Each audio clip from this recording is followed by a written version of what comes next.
right. Thank you for staying with us. And right now, we will talk about, fiscal recklessness among governments, starting from the federal level. Even when President Bola Ahmed Tinubu said, the pains that Nigerians are going through is going to be temporary because of the headline policies that he must just make, to salvage and save this country from collapse, especially financial collapse. It doesn't look like we are saying the same thing. In that same vein, even the president himself, he's changed his car, from a Maybach to whatever he's using right now.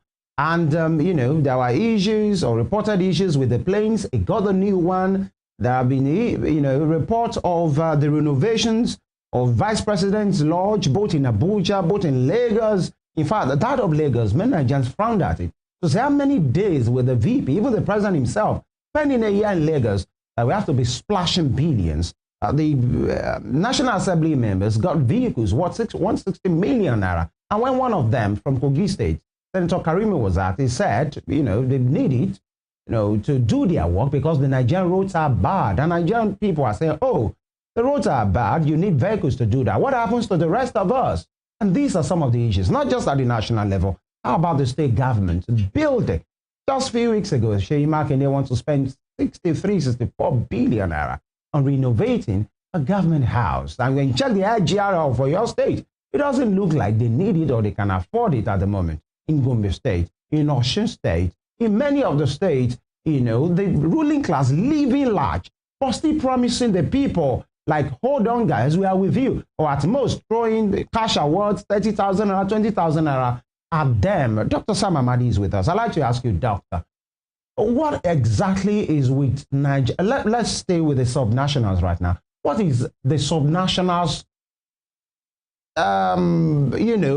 this penchant to just spend and spend? Now, taking into focus, they have more money. Every tiers of government have more money now. But it's not showing. The people are saying it's not showing on us any kind of progress that needs to be explained. Maybe, doctor, that's not really a progress. What is this hunger to just splash money on these renovations and building of edifices that, maybe might be needless, especially at the moment? Can you explain that for us? Well, it's in the political economy in Nigeria. So that's what we are seeing now is expected results of governance. So first, the governors see the national wealth as their own. Doctors, you might want to help us if you speak a bit louder, please, if you can. I said the government sees national wealth as its own wealth. That's the first thing. So when the government spends public finance, first, there is no, at the level of appropriation, don't they have House of Assemblies? You, by law, you can't spend except you appropriate. So who appropriates billions for a new government house when teacher's salary has not been paid? So it's not, you see, this is a collective, it's a result of the state of democracy. That's what they are saying. There's no, first, they don't feel that they owe the people a service obligation. When you're electing leaders, is there a sense in which those who want to run election are struggling to convince their citizens of what they will do for them? And citizens are forcing them to clarify who they are, what they want to do. So this is not a citizen-centric democracy. It's not a democracy where citizens control politics and the leaders. This is a democracy, quote unquote, where the leaders buy the citizens' vote once in a year, after buying or after rigging it or coercing it, however, they go for the next 3 years, 4 years to do what they want with the collective wealth. That's what explains it. All right. So if you don't see for that prism, so the government sits there and wants to build a government house largely because they will live there. Two, they will make a lot of money from it. All those 30-something billion is perhaps more than 50%, 30% to 50% is going directly to him through frauds. All right. And then the rest is used to build where he will stay and hand over to whoever he chooses. I mean, it's all part of the fraud that is going in the name of governance. All right, Dr. Amadi, I have two questions for you. Number one, the U.S. now reports cited examples of specific states in Nigeria, like Gombe State and, of course, Oyo State. And I talked about that of Oyo State right here on this program when Governor Seyi Makinde actually approved 63.4 billion naira for renovation of the government house in Oyo State.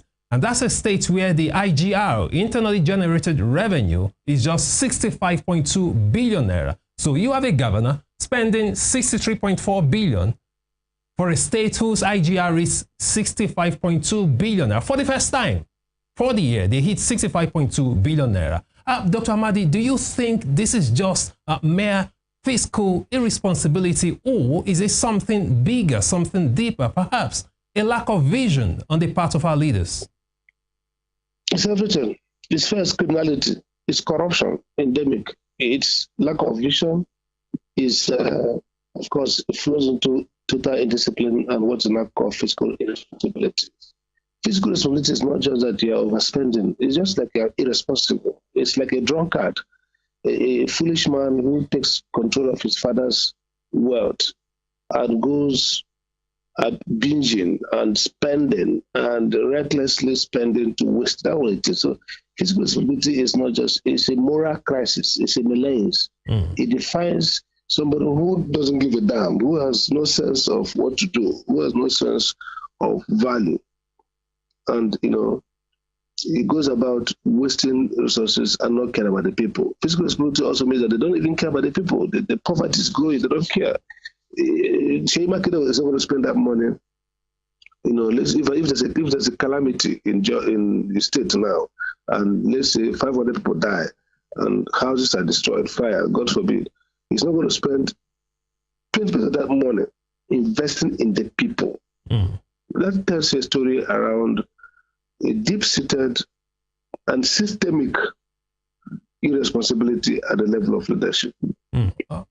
All right, Dr. Amadi, in that case, how then can we enforce fiscal transparency and responsibility realistically in a system where corruption still dominates? The only way you can do that is you have to recreate your society. You have to also first start with the fact that are there citizens or those people who are dormant. If people are citizens and they organize themselves, they go, Mr. Governor, sir, can you explain to us why this government house is more important than our health? It starts from there. Simple resurrection of citizenship. Simple saying we are humans, we live here. This is our state, sir.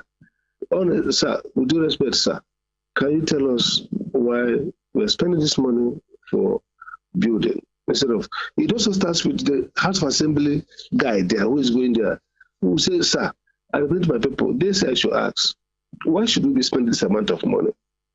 When, look at this, with 5 billion, we improve all the healthcare in this place with this. That's how it starts. Simple things, basic things. But those basic things are difficult. They are things that only people who are truly human beings will do. So he has come to a point where probably we are less than human beings in this part of the world. Human beings will say, we are here, sir, please explain to us, why should we do this? They're not fighting you. They're not overthrowing you. They just ask some questions. But we have come to a point where, in terms of, we think we are human beings. But the very thing that human beings do, we don't know how to do them. So we have been enslaved by politics. We have been demasculated. We have been demobilized. And our human senses and agency has been taken over. So we can't even ask questions. What are we doing? So I think it starts with that recovery of agency, of saying we are humans. We are citizens of a Google state. We are citizens of this state. We can ask questions. So, honorable member, please, what have you done about this? Right. Honorable member takes to the house and say, House, how are we responding to this? The governor hears and come to explain. Let's start with that first. That's what's missing. The National Assembly, do you see APC people, everybody sit there, know that something is wrong. Nobody will go up and say, look, this is not the right way to go. Everybody is being tribalized, put into a column. You're either for Tinubu, you are against Tinubu. You're either for Makinde, you're against Makinde. You're either for Hope Adema. So with that columnization, put in columns. So people now shape their discussion around their column. If I'm for Makinde, then I should not say anything. If I'm for Tinubu, then I should say anything. That's the problem of politics. And that's strangely, that's where we are. Right. And until we begin to have enough people who are not for Makinde, who are not for Tinubu, who are not for Ozademu, who are not for anybody, come and say this is wrong, we need to address it. Right. They wake up their citizens and they say, yes, we agree with you. You watch those Yoruba theater. We are supposed to there's problem in this land. I address the elder, I say, let's move, and they all march and storm the government house.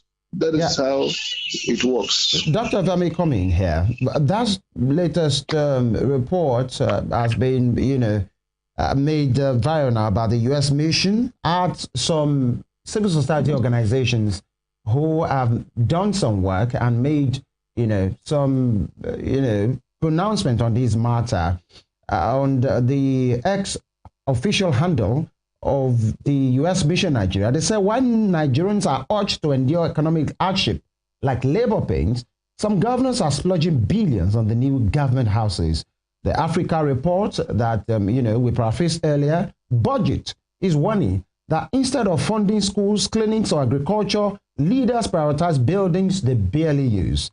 And CISLAC adds that there is more money, little accountability, and no priority. And such alleged lack of fiscal responsibility fuels inequality and erodes public trust. Dr. Amadi, if, like we have currently now, the very important arm of government that's supposed to do that work of check and balance is the National Assembly at the national, and then the different state houses of assembly. But it seems everybody, it's an extension. That's the language being used now by many political watchers to say their appendages are an extension of the executive at different levels. And so it appears like the people are stuck. So it's an example of wash, rinse, and repeat every 4 years. And this is where we are right now. What can the people do? You have talked about speaking to the legislators, but it seems the people are even too poor to ask the right questions. So whenever they see their legislators, instead of asking questions, they would rather ask, Oga, what can I get? What can you do for me? What have you brought from Abuja? What have you brought from Ikeja? What have you brought from Oshogbo? It seems this is where we are. Are we stuck? Or do you see any ray of hope, like realistically speaking, this 1st of August, 2025? Dr. Amadi, if you can hear us. I think we are poor in spirit. I think we are poor in spirit, poor in body, and poor in morals. That's what I meant. So we need to move away from our, and our leaders have been trouble. So people who are even who are living well cannot, stand up and defend their humanity. So you're right about the analysis. The solution always lies in doing the basic things. And the basic thing is first, create a democracy. A democracy is built on citizens, and the first of our citizens is their right to ask questions, to seek explanation, to reject and resist, and declare their own, sense idea of authority. So the answer is what we are seeing today are symptoms that the democracy we are practicing working. It's not a democracy. It's a capture. But we can barely hear you, Doctor. Well, I'm doing a bit to speak. I don't know what I mean. All right, but please go ahead. It's quite better now. Yeah. So I said, what you are seeing are symptoms that everything, what you are practicing today is not democracy. The symptoms are clear. It's not democracy. The level of ownership, citizenship required in democracy is not there. And so the answer is always more democracy. Let people be mobilized. Let civil society groups, let the media, let everybody Dr. Amadi, if focus. we are not practicing democracy, so what are we practicing now? What name do you call it? We are practicing elite capture. Elite capture. If people capture power and use power, sometimes they give you some things. democracy is, as defined by Roland Dahl, is government being responsive to the people. That's one of the fundamental. If government is not responsive to the people, then there is not a democracy again. Democracy is government of the people. All right. So if a few people capture it and use it for their own good, not for the people, government of the people, by the people, for the people. So it's people's government. It delivers people's service through the people. And the people elect their leaders once every period, 4 years or thereafter or so. And those leaders are their trustees to go and do their business. So if democracy is erected on people rigging election, taking over power, that's equivalent of a coup. They take over power, then they use that power to serve their own interests, not the people. So it's a democracy. So that's the point. And that's why the authoritative journal of the report on democracy globally, Vertices of Democracy, VENDEM, 2024 report, called Nigeria electoral autocracy. It's an autocracy, but I go through elections. All right. All right, Dr. Amadi. Yeah. In a situation where the people appear to be seemingly helpless, as an expert, what reforms or policy shifts would you recommend to reverse this ugly trend of fiscal irresponsibility? I don't get that clear. So you say, I said in a situation where it seems the people are helpless, rather, as an expert, what reforms or policy shifts would you recommend to reverse this ugly trend of fiscal irresponsibility on the part of our leaders? Well, I mean, first, if you say people are helpless, so the question is who will bear the cat? Yeah, I said seemingly helpless. Okay, I know. So, which means we are expecting the leaders themselves who are irresponsible to bear the cat. Okay, if they will, assuming the leader wants to change the game, then the first thing they have to do is, the first policy is to create more process of accountability and consultation in budget. First, you can start by making budgets clear, open, public before they are passed. So people have to see the budget. Two, you create an opportunity for those comments by people to be registered and inputted back to those who control budgets before its passage. Three, you create critical criteria distilled from our chapter 2 of the Constitution on what should budgets address, what are the priorities, and you make those what you call the multi-expenditure framework at the federal level. You make those criteria administratively enforceable, meaning that if a budget does not meet those considerations, they should not be passed. So those are the called policy. So you are self-regulating yourself. You're not just expecting the people to riot or protest, but you have created processes that make it difficult for you to even pass the budget until the budget meets the human development indicators you have put inside. So that's some of the policies that you can use with a castrated, disempowered people. Then the enlightened monarch can come and say, you know what, I want to change the game. So you can do those things. The key thing about policy that will ensure accountability is that there must be sanctions, there must be opportunity for oversight by people, and there must be administratively enforceable procedure to get those inputs used, implemented. If you set up a legal framework that does not have no sanction, has no constraining power, does not empower people to make inputs, and does not make those inputs usable, then that policy framework is almost useless. All right. As we crossed home a few minutes ago, I'd like to ask you, and I'm very categorical now, the NSA, no worry about you. 2 years ago when he came into power, just a few months after I said things will get better, all of those things.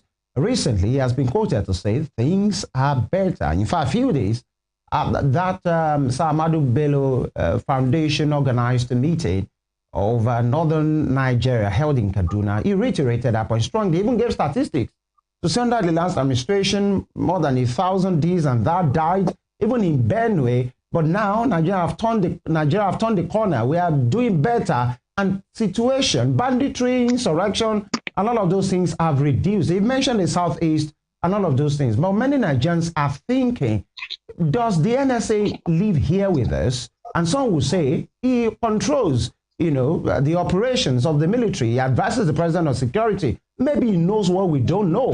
But many persons don't agree with him. And, we raised the point yesterday, Dr. Amadi, to say, if this position of the NSA is not political, if that is what he truly believes, do you think we're in a soup? Or maybe he's right, after all? Well, I think first, it's about narrative. The president, the NSA's position is to frame whatever is happening in the country in a manner that kind of suits his boss. So that's expected. So I'm not really worried about it. It's expected that he will frame the narrative in a way that suits his principle. So that's what we get at the mind, that it's all about narratives. People are fighting to gain control of narratives. The way you gain control of narrative, you frame how people perceive their own failure. So that's what happened in the case of the NSA. That's number one. It's important to get at the mind that NSA is a position. Unfortunately, the president's man, the president's work. That's what has happened. Again, he's basically not saying the situation, reporting the situation accurately. This is the time we are all doing politics. But Nigerians are not deceived. Those are official speak. You can go to and speak. You can say what you like officially. It's official speak.